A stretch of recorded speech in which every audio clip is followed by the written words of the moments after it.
vamos a saludarlo, está aquí en los estudios, agradecemos la visita del ministro de Desarrollo Social, Nicolás Ansolovic. Buen día, Nicolás. Hola, Eduardo, buen día. Bueno, gracias por venir. Gracias por la invitación. No, bueno, al contrario.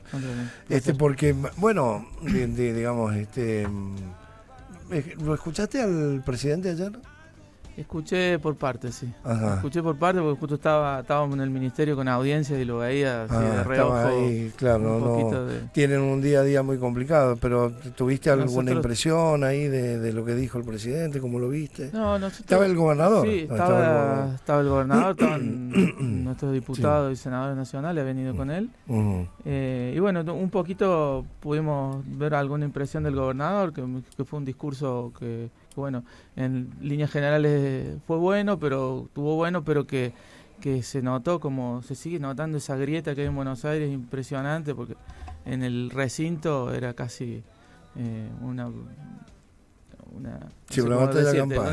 Por no decir eso, pero sí, bueno, es que lo fue, ¿no? Era como una falta de respeto hacia lo que estaba, hacia la figura presidencial, que creemos que no tiene que darse. Porque vos criticar de otro lado las cosas. Sabés que yo lo quiero tirar, digamos, para discutirlo. Hay como una impresión en San Luis, la entiendo yo, quizás sea una expresión equivocada, que hay una posición del gobierno de la provincia como diciendo, bueno, lo bueno son los goles, es porque, bueno, tenemos buenos delanteros, jugamos, hacemos buenos pases, y los que nos meten a nosotros es culpa del gobierno nacional. Hay como una mirada de decir, de descargar responsabilidad quizás de algunos desaciertos propios en la inflación, en el malestar económico, en los desaciertos nacionales, y particularmente en lo que vamos a hablar ahora en algunos minutos con el tema de la pobreza, ¿no? Sí.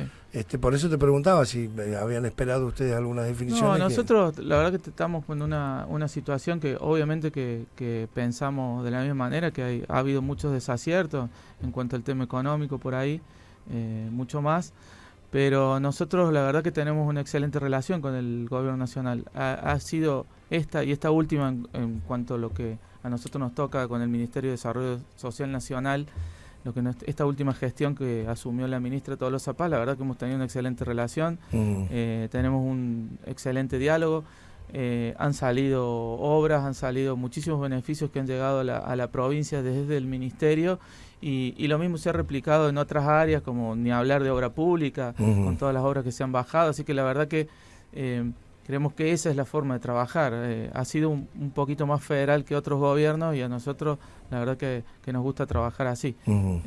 Con el Ministerio de Desarrollo Social, te repito, tenemos una muy buena relación. La ministra está por venir en muy pocos días, seguramente para firmar una obra importantísima para Mercedes, con una inversión de casi 4.000 millones de pesos para 2 barrios carenciados, así que la verdad que nosotros desde ese lado no nos podemos quejar, ¿no? Sí, bueno, pero 64% de niños pobres, es un número demoledor ese, ¿no? Ayer justamente estuve un poquito indagando del tema porque y charlando con uno de los responsables del INDEC de San Luis, y que me comentaba, lo primero que hay que tener en cuenta que el último dato oficial del INDEC es del primer semestre del 2022. Este dato nos daba un 34,8, 34,5 de índice de pobreza en San Luis. Tenemos la línea de indigencia y el índice de pobreza. Sí. Esto nos ubicaba dentro de la media nacional, que era el 36%.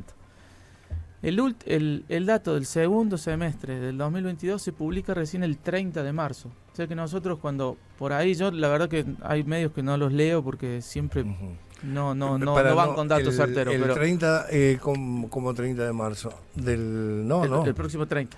Próximo 30. Sí, 30 de marzo. De pobreza. Casi que me confundo. Sí, está bien. El próximo 30 de marzo se publican los datos del segundo semestre del 2022. ¿Y qué ha sido esto que se ha publicado? ¿Es Entonces un adelanto? No sabemos de dónde han sacado este dato. Puede ser que hayan tenido acceso a alguna información parcializada también, porque los datos se procesan de manera diferente, se van tomando datos primero de un sector, segundo de otro sector, es lo que nos explicaba también el responsable del INDEC, yo creo pueden haber tomado datos de esto. En realidad es un análisis que hizo el director de econometría de la Universidad Torcuato Di Tella. Claro, pero en base a qué números. ¿A qué números? En base a el índice de precios al consumidor, digamos, en realidad la canasta básica alimentaria y la canasta básica total, lo que miden la indigencia y la pobreza, el nivel de la distribución de ingresos. Bueno, pero entonces, eso hay que aclarar, no es INDEC. No es el INDEC. No es INDEC. No fue el INDEC.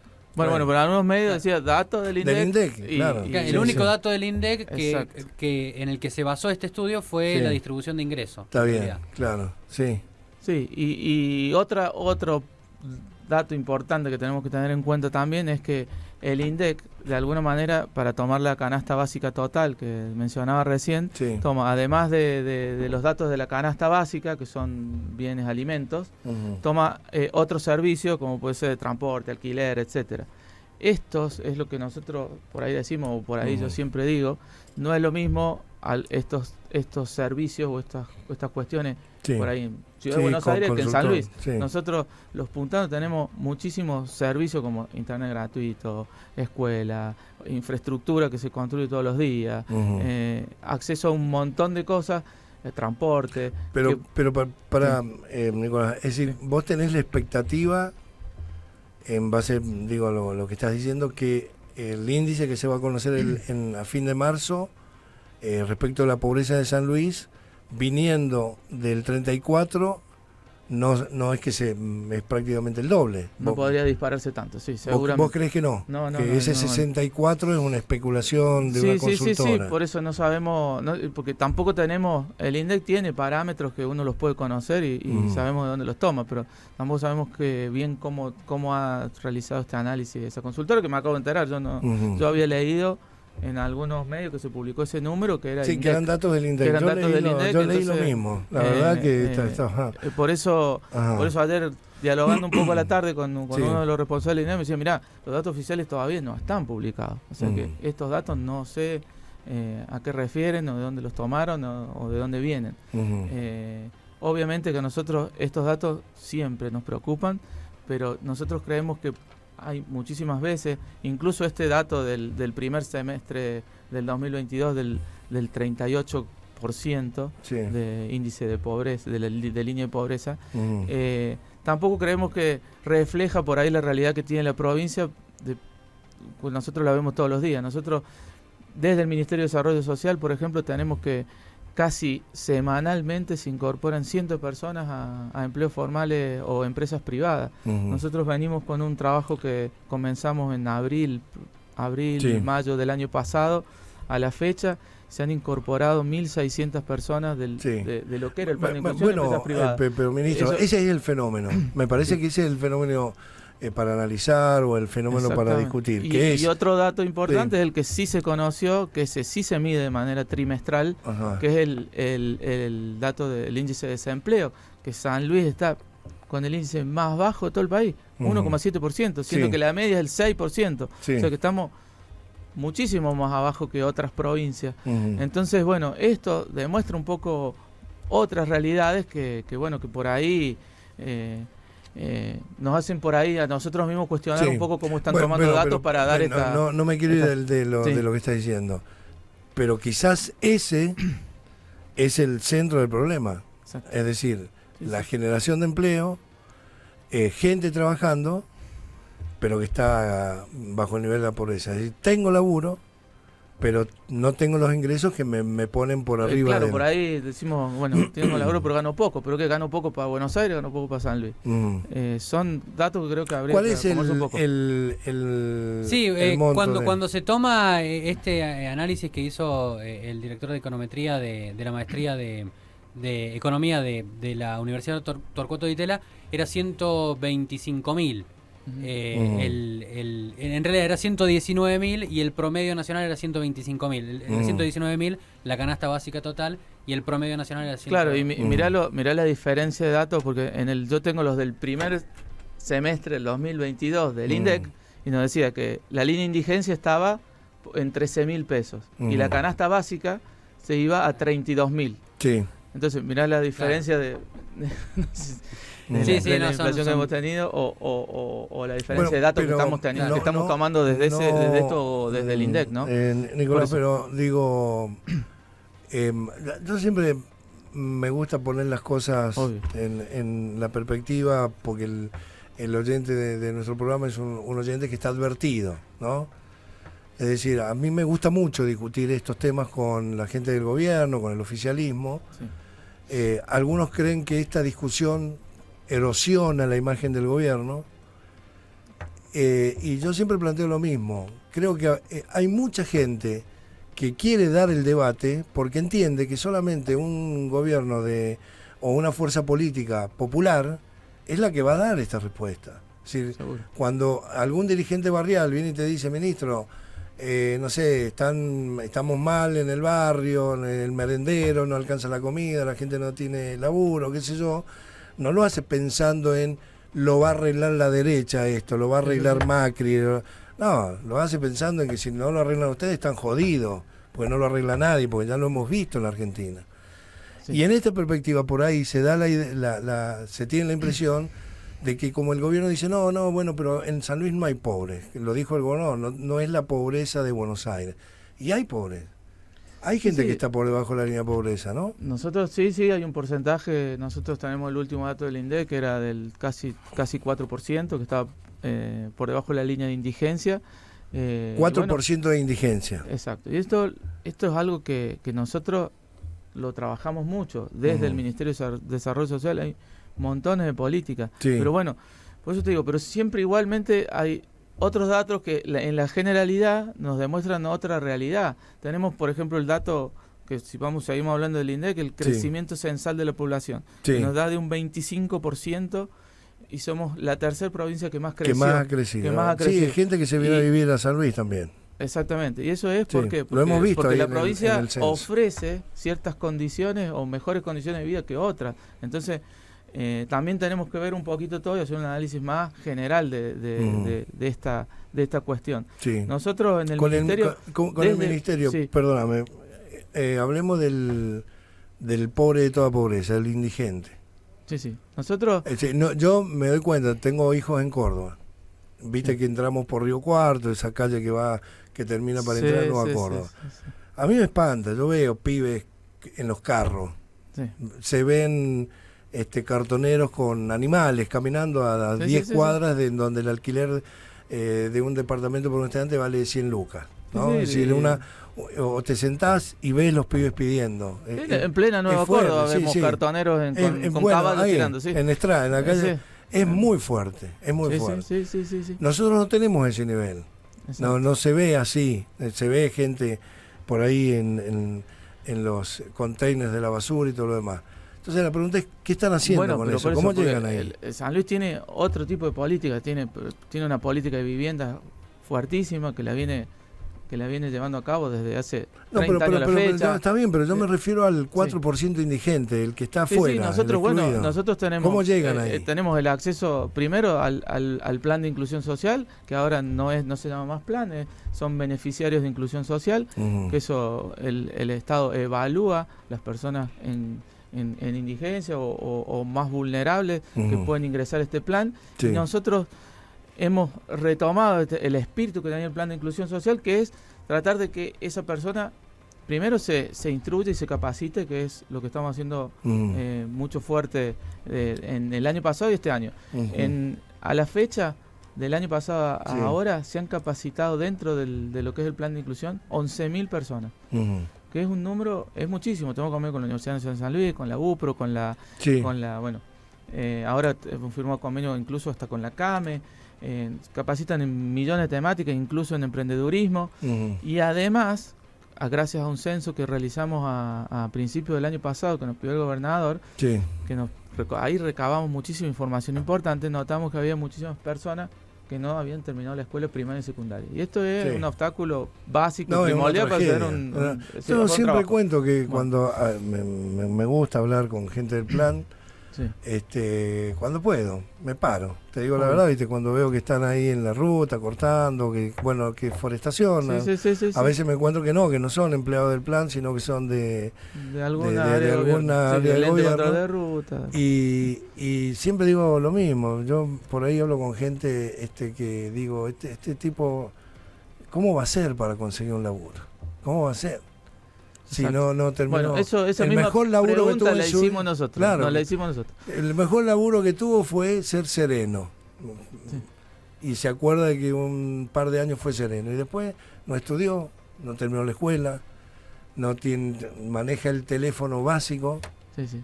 Bueno, lógicamente hay diferentes cuestiones en este tema, pero nosotros esa misma pregunta nos la hicimos y al principio dijimos, bueno, ¿cómo hacemos?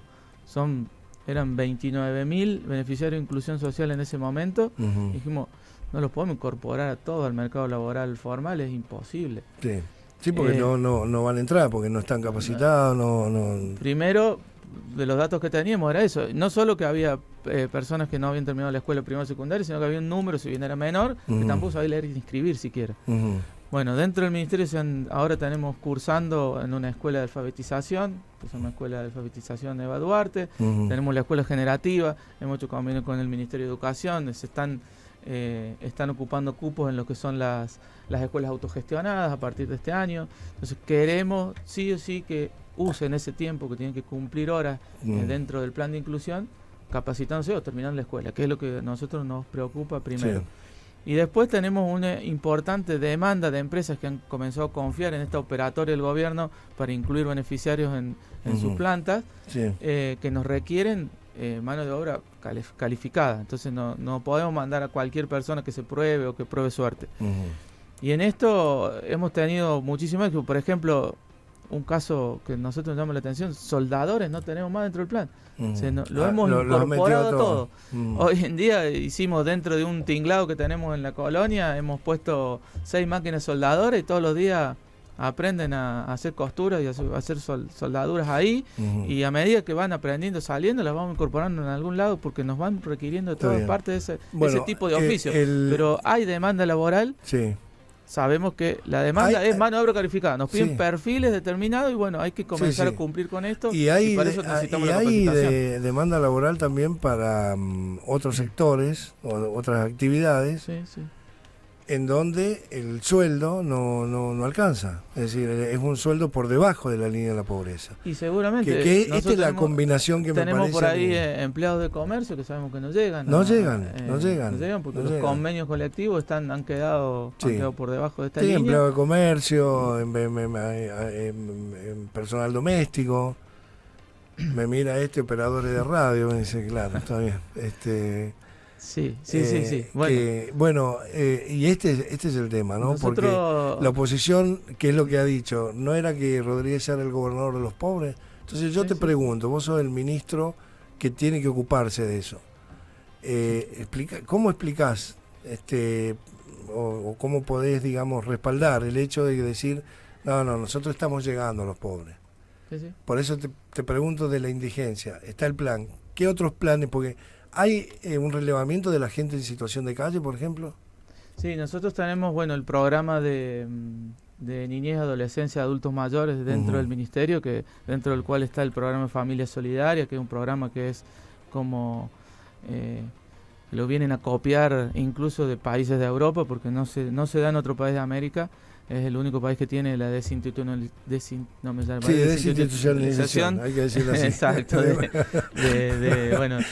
Para niños así. Y adultos mayores también están todos ubicados en familias solidarias. Y de este programa existen varias áreas que trabaja muy fuertemente también en conjunto también con el Poder Judicial. Cuando llegan por ahí denuncias, tenemos una línea para ver el tema de la vulnerabilidad infantil, que es el 102, que también se pueden allí hacer denuncias. Y tenemos asistentes sociales que recorren barrios y recorren la calle todo el tiempo. Tenemos grupos no solo en San Luis, sino que en toda la provincia con asistentes sociales, que la planta se amplía regularmente, que están recopilando este tipo de datos sí, siempre aparece un caso. Viste que apareció el caso de este chico, el Chucky. No sé si estaba, sí, yo lo escuché acá en la radio cuando hablaba la madre. Cuando hablaba la madre. Y siempre nos preguntábamos, digo, porque suenan alertas. Son casos complejos, sí. Claro, son muy complejos, porque son pibes, bueno, con toda una historia. Pero dejó de ir a la escuela y de la escuela nadie fue a la casa de esta mujer a decirle, che, ¿por qué no va más el Chucky? Fue a pedir ayuda en el Poder Judicial y tampoco nadie llamó al ministerio, no sé cómo funcionará. Nosotros tenemos, la verdad, que muy buena relación con el Poder Judicial en ese sentido, trabajamos bastante en equipo con los juzgados de familia, de niñez, de violencia de género.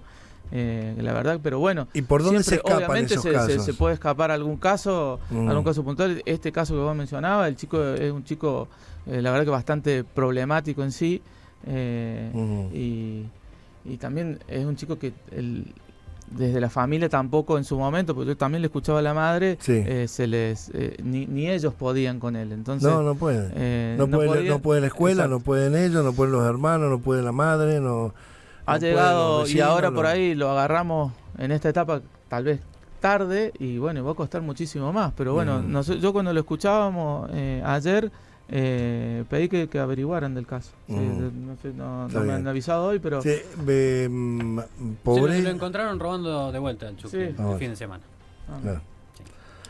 Y bueno, pero ese pibe hay que sacarlo de ahí. No sé, exacto. Está bien. Bueno, pero hay herramientas, hay protocolos.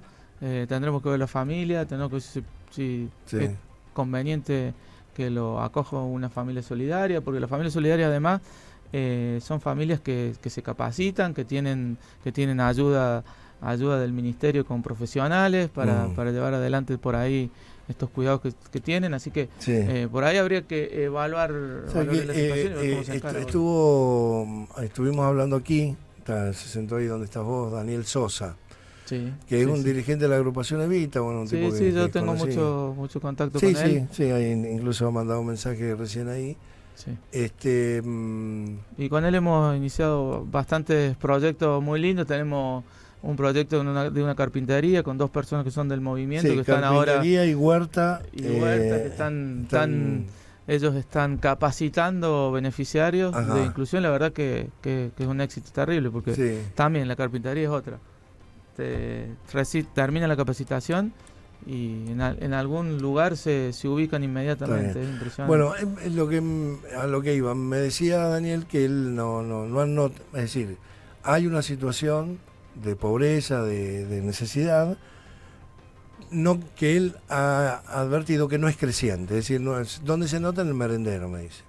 Nosotros no estamos recibiendo mayor demanda ni nada por el estilo. Y lo contrario, dijo que hay cada vez menos. Cada vez. Y bueno, él tiene un excelente termómetro en esto porque está mucho en los barrios. El merendero es una cagada, porque el merendero significa que no comes en tu casa, que no tenés para... Sí, bueno, pero merenderos, por ejemplo, del año pasado a tenemos la mitad que existía. O sea, de la época de pandemia a la fecha... existe exactamente la mitad de merenderos que había en toda la provincia y se han ido cerrando porque no tenían niños. Nosotros tenemos un sistema en el cual se cargan los niños que asisten al merendero y bueno, había merenderos que ya no tenían más niños. Entonces bueno, si no van también demuestra algo. Nosotros tenemos también una fuerte política con comedores, que incluso algunos se han abierto en escuelas. Y la verdad que tampoco es un número gigantesco ni que nos ponga a nosotros en una alerta importante, porque hay pocos comedores distribuidos en todas las grandes ciudades principalmente, ni siquiera en el interior. De los planes que tienen directos así para actuar en los sectores populares que están padeciendo el tema de la pobreza, ¿cuál es el que vos decís con nosotros tenemos primero que todo el beneficio de inclusión social, después tenemos muchísimo más con subsidios, brigadas solidarias que asisten a las familias que por ahí necesitan algún arreglo estructural en sus viviendas, Y como te decía antes, están los demás programas de niñez y adolescencia que se encargan por ahí en la otra parte, como decías vos, que no pase lo que le pasó al Chucky, por ejemplo. Sí. Que se preocupan por ver estas denuncias, si el chico no va a la escuela, tiene ¿Cómo problemas. funciona el sistema ese? ¿Cómo funciona? ¿Cómo detectan que tienen gente...? A través de principalmente de denuncias, sí. a través de denuncias y a través del trabajo social en los barrios. Yo veo un pibe que está en una situación, digamos, que necesita ayuda, ¿no? Sí. ¿Cómo es la denuncia? ¿Cómo es el mecanismo? Nosotros tenemos todas las redes sociales del Ministerio, que hoy es lo que más se usa. Nosotros nos llega muchísima información a través de las redes sociales, que es el Facebook y el Instagram del Ministerio de Desarrollo Social. Allí también tráfico hay tráfico constante, incluso en las redes propias nuestras de los funcionarios. Ahí nos llegan muchísimas situaciones que atendemos a diario. Lógicamente hay teléfonos de contacto que están ahí, está la página web del Ministerio de Desarrollo Social y también están estas líneas como el 102 que también se pueden llamar, que funciona dentro de lo que es la estructura del 911, con lo cual ahí se hace una carta igual a la del 911 y se pasa al Ministerio para que nosotros actuemos y ¿Vos, Nicolás, ¿de cuánto sos ministro? ¿Cuánto llevas como ministro? En 26, 27 de diciembre cumplí un año. Dentro del Ministerio de Desarrollo Social. Está bien. Antes estaba en DOCEP. Bueno, claro, estabas que también veía realidad. Sí, que es complicadito DOCEP también. Así que es muy probable, puta, capaz que estoy, quemándole la suerte, no lo quiero decir, que vos seas el ministro de Desarrollo Social de Alberto Rodríguez Sá, el último de él, porque no se reelige y él ha manifestado claramente que no quiere volver a ser gobernador, ¿no? Sí. El 1 de abril el gobernador dijo, lo adelantó, no sé si en Mercedes, dijo, voy a hacer mi última aparición en la escena, ¿no? Exacto, lo dijo así textual. Va a ser la última aparición. De manera tal que él, caracterizándose como... Porque por ahí vos tenés un perfil más bajo, ¿no? Sí, siempre. Pero yo, que a veces hablo con gente del gobierno, me dicen, no, Rodríguez Sá tiene 2 o 3 ministros, porque él es el gobernador de los pobres, él asumió, digamos, esa identidad de alguna manera. ¿Y cuándo es la apertura de las sesiones? ¿El 1 de abril? El 1 de abril, sí. El 1 de abril. Yo sé que ahí el gobernador va a dar su última aparición en escena. Me imagino que ya estarán laburando todos los ministerios, porque sé como en el informe de cada ministerio. Obviamente. Bueno, ¿cómo va a ser tu lugar ahí? ¿Qué impronta estás metiéndole a eso? Lo que el gobernador nos pidió al inicio de gestión fue esto que te decía recién. Primero que todo, que hiciéramos un censo dentro del plan de inclusión, que viéramos dónde estábamos parados para poder empezar a diagramar las políticas principalmente que se van a cabo el año pasado.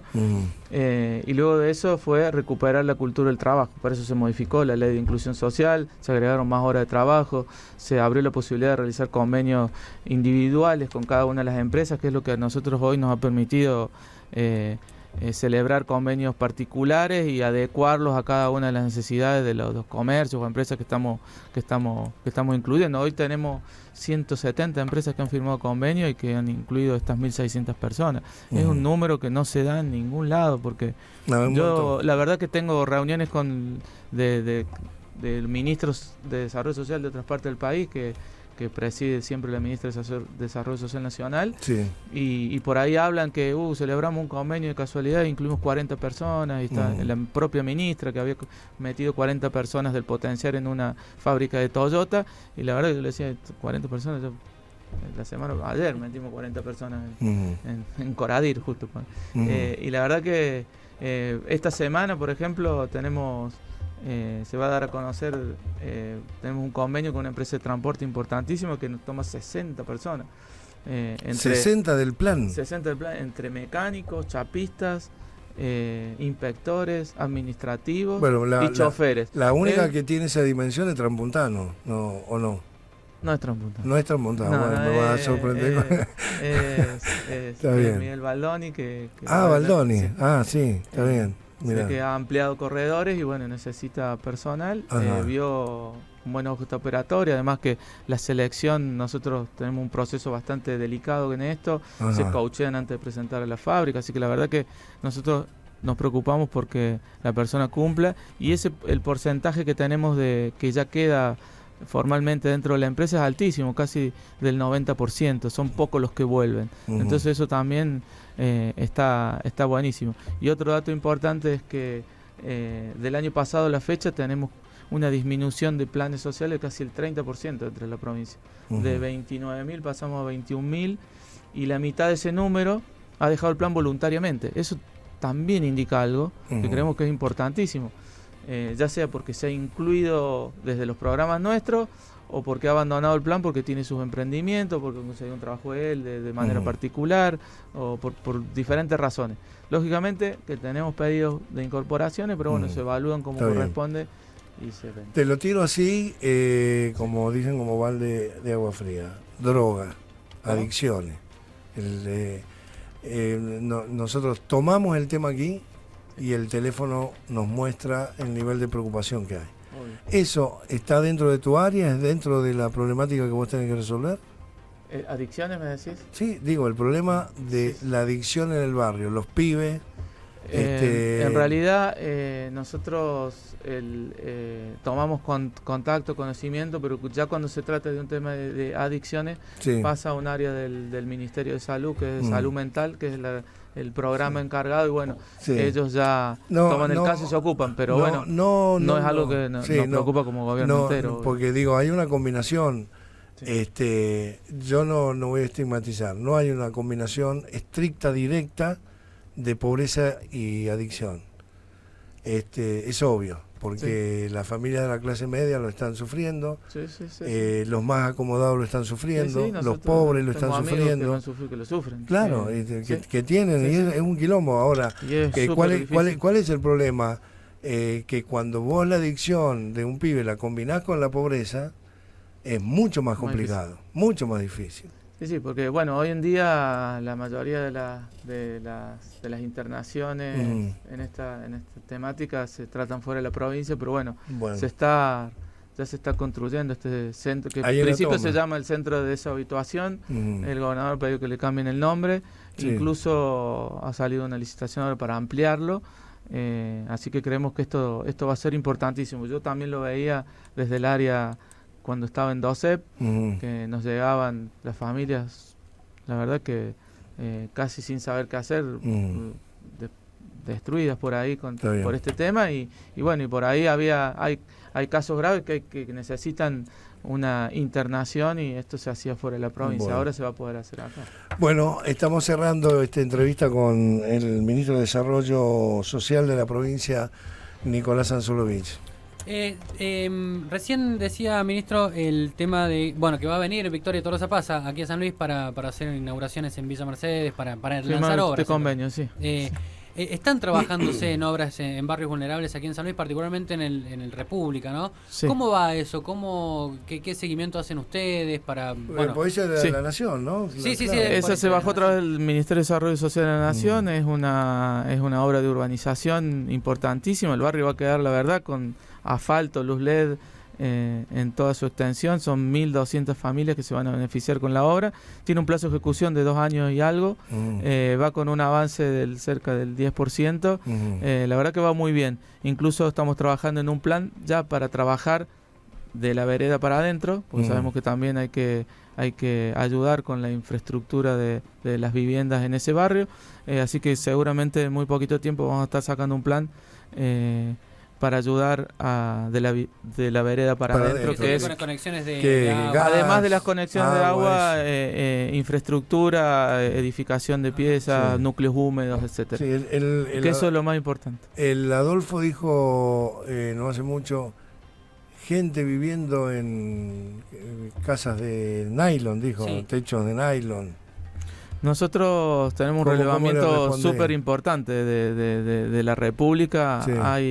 Hay otros barrios similares a la República en la ciudad de Villa Mercedes, por ejemplo, que es el San José, que es donde tenemos la obra ya lista y autorizada tiene que venir la ministra a firmar el convenio nomás para comenzar con esta urbanización. La urbanización comprende no solo calles, iluminación, sino centro deportivo, Zoom, un montón de infraestructura, centro de cuidado de primera infancia. La verdad que son obras muy importantes, con inversiones muy importantes. Son 3.100 millones de pesos la inversión que estamos haciendo en la República y casi 4.000 la que se va a hacer en Villa Mercedes. Nosotros hemos visto que la República, ¿por qué se llama la República? Es gente que viene de todos lados, no solo de provincias vecinas, sino que de países vecinos. Sí. Hay muchísima Chileno, gente de Bolivia, boliviano, chileno, peruanos, bueno. De hecho, nosotros estamos efectuando venezolano. Estamos efectuando operativos con el registro civil y en cada operativo hacemos de a miles de cambios de domicilio por operativo.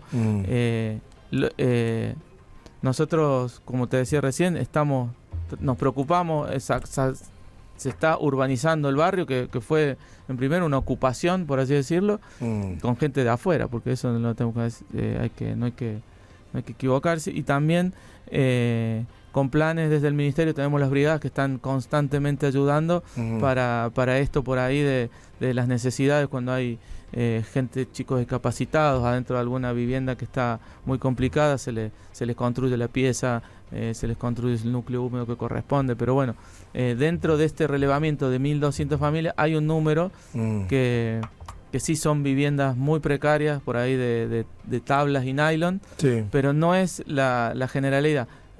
Hoy vemos, si uno va día a día en el barrio, es casi a diario cómo va creciendo y cómo van cambiando las casas a casas. Hay un gran número de casas ya de viviendas formadas como corresponde, de material, ¿no? De material.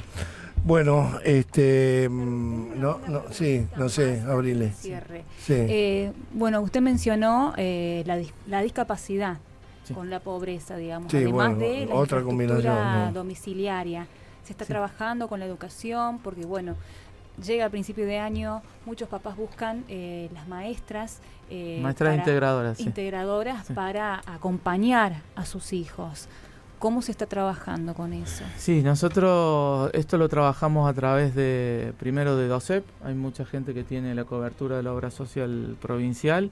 Pues sabemos que todos los beneficiarios de inclusión la tienen, y si no, está el programa de ayuda social del Ministerio de Salud que se ocupa de eso. O sea que también cuando tomamos contacto de un caso, coordinamos con el área que corresponde. Está bien, sabemos que es difícil porque tampoco hay tanta disponibilidad de maestros integradores. Sobre transporte, sobre la legalidad, ¿no? Hoy hablábamos sobre el transporte, el tema de gasoil, los costos.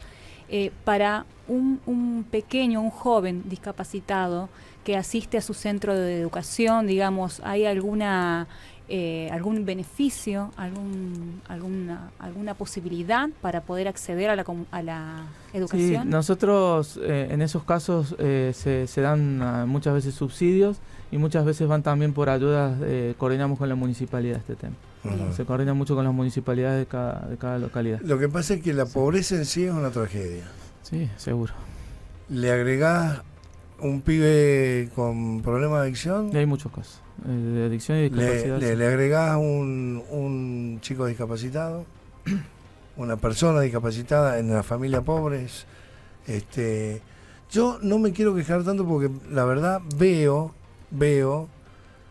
qué sé yo, en el Potrero, por ejemplo, hay un par de casos que veo que llega a la silla de rueda, que veo que llega alguna pensión. Nosotros tenemos, que veo que hay llega. áreas de discapacidad dentro del Ministerio de Desarrollo Social, hay áreas de discapacidad dentro del Ministerio de Salud, y hay áreas de discapacidad dentro del Ministerio de Gobierno, o sea que todos se articulan de acuerdo a qué tema sea para ayudar a estos casos. Bueno, hay que llegar obviamente, pero nosotros siempre estamos, como te decía, recibiendo a través de los medios que dije recién estas problemáticas, ¿no? Hay un marco, ¿no? Hay un marco que hay que cambiar, porque yo le preguntaba a Daniel Sosa otra vez, ¿y la mujer en la pobreza cómo la está llevando? Me dice, es la que peor la pasa, porque es la que se tiene que hacer cargo de los niños, un dato del barrio de la República hay muchísimas es lo que me dicen, son familias que son mujeres solas son con las mujeres, los tipos nos vamos, ¿no? Y las mujeres se quedan con los niños. El viejo y la pobreza es complicado. Así que bueno, por lo menos hemos tenido un momento. Muchas gracias a toda la gente. Yo he tratado de ir resumiendo un poco todos los mensajes que nos han mandado. Así que les agradezco mucho. Bueno, gracias, ministro, por haber venido a la radio. No, muy amable. Gracias por la invitación, estamos a disposición siempre.